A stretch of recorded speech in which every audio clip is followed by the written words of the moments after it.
Hello, and welcome to State of the Arts, a series dedicated to highlighting different art and cultural events happening right here in Tucson and Southern Arizona. I'm your host, Lauren Roth, and we're joining you from the University of Arizona Museum of Art, where we're here to learn more about the current exhibition, Pulse, featuring Winslow-based artist Marlowe Katoney. Katoney's work blends contemporary images and traditional Navajo iconography, using color theory, perspective, and composition to tell stories in both his paintings and weavings. Katoney's father encouraged him to draw as a kid and to develop as an artist. He started as a painter here at the University of Arizona, was taught weaving by his grandmother, and he immediately began challenging himself to incorporate movement and bright colors into his early pieces. I'm joined now by museum curator and director Olivia Miller to learn more about this beautiful exhibit.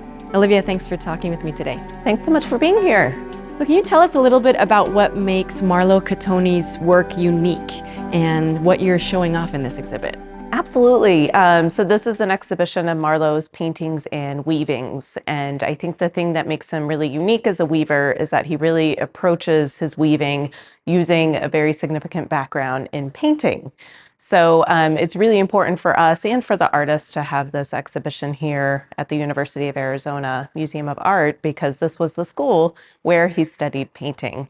And he actually trained as a painter before he learned how to weave. And so when you look at his weavings, you can really see that background. But he did come from a family of weavers. And so generations on both of his parents' side, there were weavers. So what can museum attendees expect from viewing his works?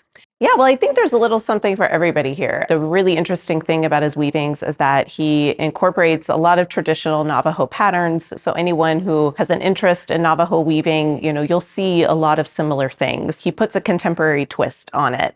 And so they're really fun. He has a whole series dedicated to breakdancing. You'll see the influence of video games in his art.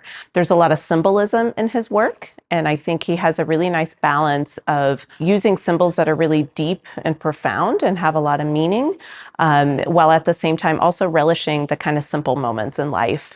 In that vein, I'm curious if you can share with us a little bit about this weaving over here that features a breakdancer. Sure, yes, that's actually one of his most recent works. It's also the largest weaving he's done. So this is part of the Axis Radius series, which is dedicated to breakdancing. So that is a culture that really fascinated Marlowe, particularly when he was living here in Tucson. The figure, you can see his hand is coming out of a basket. And so he's doing a spin on the traditional Navajo tree of life image, where typically you have a wedding basket and a corn stalk with birds and plants coming out of it. And it's a symbol of prosperity and a symbol of connecting, the earthly and the human and the celestial realms.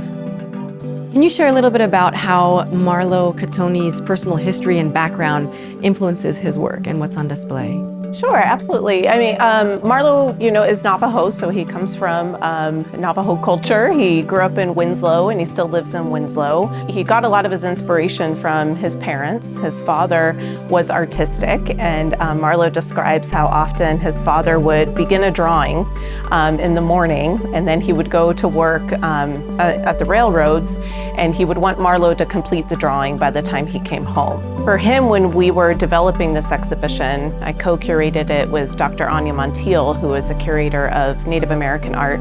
He said he really wanted the show to demonstrate that Navajo weaving is a contemporary art and a contemporary practice. He really wants it to be recognized as the fine art that it is. The word pulse refers to this idea that it is a contemporary practice. It's ongoing. It's a living, breathing, evolving practice.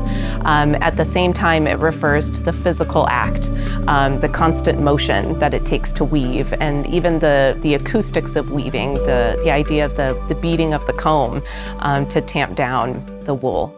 The University of Arizona Museum of Art is an absolute gem. I love coming here, and I'm curious about how you get people through the doors and what your broader mission is to be able to expand what you do to our wider audience. Yeah, that's a great question. I personally love university art museums because I think we have a really unique mission. We're here to support the faculty and students in their learning, and there's really no better way than a sort of hands-on physical experience being able to come to a museum and see the way that art connects not only to research happening on campus, but the way it really connects to our daily lives. We're really fortunate to have a really wonderful permanent collection of about 7,000 works of art. We also have a growing collection of artist archives. And then we also are really fortunate to work with artists like Marlowe Katoney. You know, we show a lot of contemporary artists, so we're constantly rotating exhibitions. There truly is something for everybody here. We want all students to feel like they have a place here at the museum and that they can make a connection with art. So for this exhibition, as just one example, we worked with a Navajo language learning course. So Dr. Aresta Sosi-Paddock teaches Navajo language, and her students were able to see the artwork ahead of time. They paired up, they selected an artwork, and then they worked together to translate the labels into Navajo, which was a great learning experience for them, and obviously really great for us to be able to have those translations here. You can see Marlowe Katoney's exhibition Pulse right here at the University of Arizona Museum of Art from now until March 23rd. Thanks so much for joining us on State of the Arts. I'm Lauren Roth, and we look forward to seeing you again soon. Adios.